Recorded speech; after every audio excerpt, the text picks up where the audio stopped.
Hello लफिया, this is Jasmine. आज की वीडियो में मैं बताने जा रही हूँ कि जो मैंने कल बताया था इलेक्ट्रॉनिक बैंकिंग, वैसे ही इलेक्ट्रॉनिक बिजनेस भी होता है।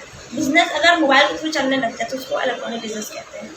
इसके बेनिफिट ये होते हैं कि अगर आप इलेक्ट्रॉनिक, जैसे हम पब्लिक के लिए तो इलेक्ट्रॉनिक शॉपिंग हो गई, लेकिन बिजनेस वालों के लिए इलेक्ट्रॉनिक बिजनेस हो गया। दोनों में जैसे आप परचेजर हैं और वो बायर है, जैसे आप परचेज करना वो बायर है, आप सेलर हैं, ठीक है। सेलर भी इलेक्ट्रॉनिक करेगा और बायर भी इलेक्ट्रॉनिक ही करेगा।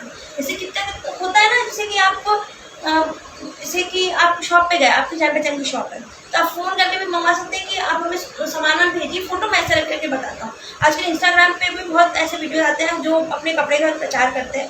आप अगर ऑर्डर लेना है तो इस नंबर पर ऑर्डर करिए, तो वो इलेक्ट्रॉनिक बैंकिंग नहीं कराएगा, वो इलेक्ट्रॉनिक बिजनेस नहीं कराएगा, क्योंकि इलेक्ट्रॉनिक बिजनेस रहता है वो कंटिन्यूसली चलता रहता है।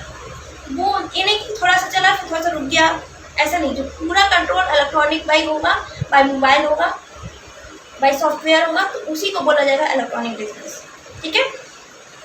इलेक्ट्रॉनिक बिजनेस के ये यूजफुल रहते हैं, जैसे कि आप पहले ज़माने में इलेक्ट्रॉनिक बिजनेस था नहीं, हमारे लिए वो इलेक्ट्रॉनिक शॉपिंग हो गया, ठीक है। तो हम लोग इलेक्ट्रॉनिक शॉपिंग था नहीं, तो हम लोग क्या करते थे, पहले तो फुटपाथ पे ही लोग यूज़ करते थे। चाहे जितने भी एजुकेटेड रिच पीपल फुटपाथ का ही करते थे। बहुत रिच पीपल मॉल वगैरह जाते थे, तो क्या होता था, फुटपाथ से लेने जाते थे, गर्मी बहुत लगती, प्यास भी हो लगती है, और जैसे कि एनर्जी भी बहुत लगती है। लेकिन आजकल के समय में आजकल लड़कियां पहले वो जॉब वगैरह नहीं करती थी, लेकिन इस जनरेशन में अब लड़कियां जॉब करने लगी। आजकल जॉब के लिए कंपनी संडे को भी खोलती है, कुछ टाइम के लिए, 5 से 6 घंटे के लिए, ठीक है, खोली। तो जब एक दुकान संडे को भी ओपन रहेगी तो आपके पास टाइम रहेगा जाके शॉपिंग करने का। तो आप घर में रात को 12-1 बजे भी ओपन करके आप इलेक्ट्रॉनिक शॉपिंग करना चाहते कर सकते हैं। पब्लिक का यही फायदा बिजनेस वालों, इलेक्ट्रॉनिक बिजनेस वालों का है।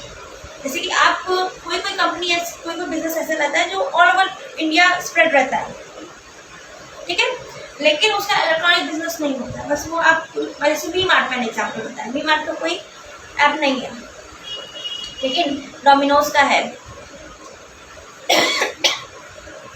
डोमिनोज है, सर्विस भी इलेक्ट्रॉनिक हो सकती है। ई बैंकिंग,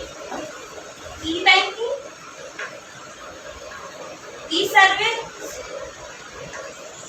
ई बिजनेस,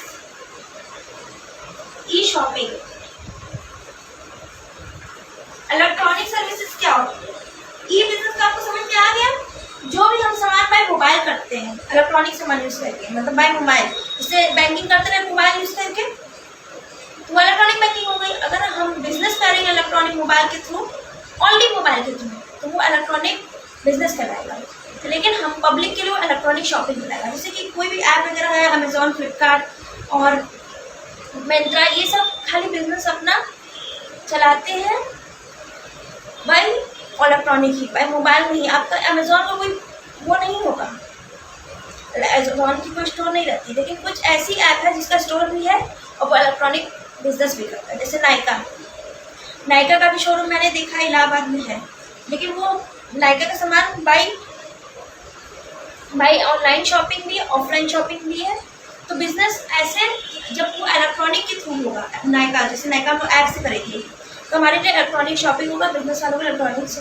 इसका बेनिफिट ये है कि अगर कोई भी बिजनेस वालों के लिए प्रॉफिट है कि आप कम समय देके, कम स्टाफ रख के, कम खर्चे में आप अपना पूरे इंडिया में आप अपना बिजनेस कर सकते हैं। और कस्टमर के लिए और पब्लिक के लिए ये सेटिस्फाई है कि वो जिसके पास टाइम नहीं है, जो all week off day work करता है, उसके पास एकदम टाइम नहीं जाके शॉपिंग कर सकते, उसके लिए सबसे बेस्ट है वो रात को 1 बजे 2 बजे जब मन चाहे ऑर्डर कर सकते हैं, क्योंकि उसमें नाइट शिफ्ट, डे शिफ्ट दोनों रहती है। जो बिजनेसमैन वाले जिनका बिजनेस रहता है वो नाइट शिफ्ट के लिए अलग स्टाफ रखते हैं, डे शिफ्ट के लिए अलग। और कभी भी आप ऑर्डर करेंगे हो जाएगा, क्यों? और जब भी ऑर्डर आने वाला रहेगा तो उसके पहले मैसेज, वो ऑटोमेटिक नहीं होता है, वो बाई कंपनी ही करवाती है, बाई स्टाफ ही करते हैं कि आपका ये सामान आने वाला है, आप ये मतलब कि रिसीव कर लीजिएगा।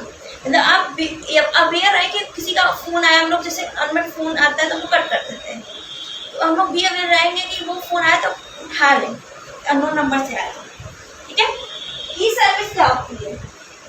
जो सर्विस हम लोग इलेक्ट्रॉनिक के थ्रू करते हैं, मोबाइल के थ्रू, जैसे डिलीवरी बॉय का हमने डिलीवरी बॉय का बिजनेस, मतलब बिजनेस, वो भी एक बिजनेस है लेकिन वो इलेक्ट्रॉनिक सर्विस के लिए हम लोग के लिए, ठीक है, लेकिन वो भी इलेक्ट्रॉनिक्स बिजनेस कहलाएगा। जैसे जोमेटो और स्विगी है, वो इलेक्ट्रॉनिक सर्विसेज है, वो बस मतलब कि वहाँ से कनेक्ट होगा, जैसे कि स्टोर से लेगा फिर आएगा। लेकिन कितने वो ऐसे हैं वो खुद अपना सामान ऑनलाइन भी करते हैं ऑफलाइन भी करते हैं। जैसे डोमिनोज, आप जाके खा भी सकते हैं और वो ऑनलाइन भी कर सकते हैं, तो वो हमारे लिए ई सर्विस है लेकिन उनके लिए ई बिजनेस है। लेकिन जो स्विगी टमाटो बस तो इधर से उधर सामान जो लेकर जाता है इसके बदले कुछ पेमेंट लेता है, तो वो इलेक्ट्रॉनिक सर्विस कहलाएगी। इलेक्ट्रॉनिक सर्विस बिजनेस वालों के लिए भी, जिसने जोमेटो स्विगी खोला है उनके लिए भी बिजनेस के लिए भी ई सर्विस है, जो करवा रहे हैं उसके लिए भी ई सर्विस है और हमारे लिए भी ई सर्विस है। लेकिन कोई ऐसा है जो जैसे डोमिनोज है, मैकडोनल्ड है, वो आप वहाँ पे आप जाके भी खा सकते हो, वहाँ का कोई स्टाफ मतलब कि वहाँ पे वो मतलब सेलेक्टेड रहते हैं पर्सन डिलीवरी बॉय का, वहाँ के भी डोमिनोज के भी स्टाफ आके आपको शेयर कर सकते हैं। वो ई बिजनेस भी है और इलेक्ट्रॉनिक सर्विसेज भी, दोनों का कॉम्बिनेशन है। लेकिन ई बिजनेस ई सर्विस मिल सकते हैं दोनों मिलके, जैसे मैंने बताया जैसे मैकडोनल्ड डोमिनोज दोनों मिक्स है, लेकिन ई सर्विस जैसे कि स्विगी जोमेटो और ई बिजनेस तो आप समझ ही गए। तो आपको सिंपल बिजनेस वालों के लिए ये बेनिफिट रहता है ना कि आप घर पब्लिक के लिए भी बेनिफिट और उसके लिए। आजकल तो ये भी चल गया, पहले ये नहीं था रिटर्न पॉलिसी, आज तो रिटर्न पॉलिसी भी चली है। लेकिन कुछ लोग खरीदने से अभी भी डरते हैं कि कैसा आएगा क्या आएगा, सामान चलाने आता है लेकिन अभी भी डरते हैं। लेकिन आपको मैं बेस्ट पॉइंट देना चाहूँगी कि आप उसको बाई रेटिंग देख के लीजिए, इसकी रेटिंग सबसे ज़्यादा है। जैसे आप शॉप पे गए, आप देख के अच्छा तो लगेगा लेकिन उसका एक्सपीरियंस नहीं देख सकते कि वो उसको उस टाइप का कपड़ा किसी ने लिया होगा, उसको क्या सक्सेसफुल हुआ हो, क्या सेटिस्फैक्शन हुआ हो। लेकिन बाई इलेक्ट्रॉनिक बिजनेस में, इलेक्ट्रॉनिक शॉपिंग में ऐसा हो जाता है। आप रेटिंग देके समझ सकते हैं कि कितने लोग को पसंद आया, कितने लोग को नहीं। आप रेटिंग देके मंगवाते हैं, बहुत तो होते हैं जो रेटिंग नहीं देखते हैं, उसका मतलब डिज़ाइन देखते हैं लेकिन वो अनसेटिस्फाइड रहते हैं। इसीलिए अगर आप परचेज करें तो रेटिंग जरूर दीजिए, और बिजनेस वालों के लिए भी यूजफुल रहेगा, पब्लिक वालों के लिए भी यूजफुल। अगर आप ही का रेटिंग आपके थ्रू जाए, मतलब आपने ही रेट किया तो आपके रिलेटिव को भी वो हेल्प करेगा रेटिंग परचेज करने के लिए। तो आप रेटिंग जरूर किया करें, कोई भी बिजनेस हो, खराब हो तब भी, अच्छा हो तब भी, और इम्प्रूवमेंट चाहिए तो तब भी करना चाहिए। तो इस वीडियो में मैं बस ये बताने चाह रही हूँ कि ई बिजनेस और इलेक्ट्रॉनिक बिजनेस क्या होता है। ई बिजनेस, इलेक्ट्रॉनिक बिजनेस और ई सर्विसेज और इलेक्ट्रॉनिक सर्विसेज, इन दोनों का कॉम्बिनेशन करके भी बिजनेस हो सकता है। खाली ई सर्विस भी हो सकता है और ई बिजनेस भी हो सकता है, ठीक है। सो जैसे नायका है, वो दोनों अलग कहलाएगा, सर्विस और बैलेंस बिजनेस, क्योंकि उसने शॉप भी खोली है और वो ऑनलाइन बैंकिंग, ऑनलाइन शॉपिंग भी करती है, ठीक है। So thank you so much for watching my video, see you in next video. और आपको ये वीडियो समझ में आया तो please share, like and subscribe. Thank you so much, thank you.